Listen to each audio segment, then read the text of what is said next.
हूँ कि पूरे मुल्क पाकिस्तान में वायरल कंजक्टिवाइटिस, जैसा कि आपको मेरी आंखों में भी नज़र आ रहा होगा, वायरल कंजक्टिवाइटिस या एक ऐसी आंखों की बीमारी फैली हुई है जिसे हम आशोब चशम कहते हैं उर्दू में।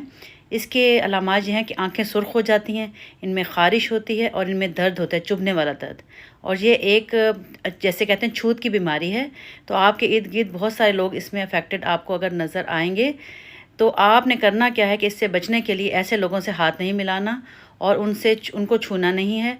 और जिस बंदे को ये बीमारी हो उसको चाहिए कि बार बार आँखों को ठंडे पानी से धोए और इसके अलावा नज़र का चश्मा इस्तेमाल करे और आँखों को रब ना करे बार बार, बल्कि जो सिंपल टीयर ड्रॉप्स होते हैं आई लुब्रिकेंट्स, उनका इस्तेमाल कसरत से करे। और पूरे मुल्क पाकिस्तान में चूँकि ये फैल चुकी है, इसलिए इससे बचने के लिए ज़रूरी है कि वो लोग जो इससे मुतासिर हैं वो ग्लासेस इस्तेमाल करें और हाथ मिलाने से और मुसाफा करने से गुरेज करें जब तक कि ये वबा ख़त्म नहीं हो जाती। मुझे उम्मीद है आप अपना और अपने बच्चों का ख्याल रखेंगे बाहर जाने से पहले और बाहर से आने के बाद, और किसी से भी मिलने के बाद ज़रूर साबुन से अच्छी तरह हाथ धोइए और अपनी आँखों पर बार बार हाथ मत लगाइए।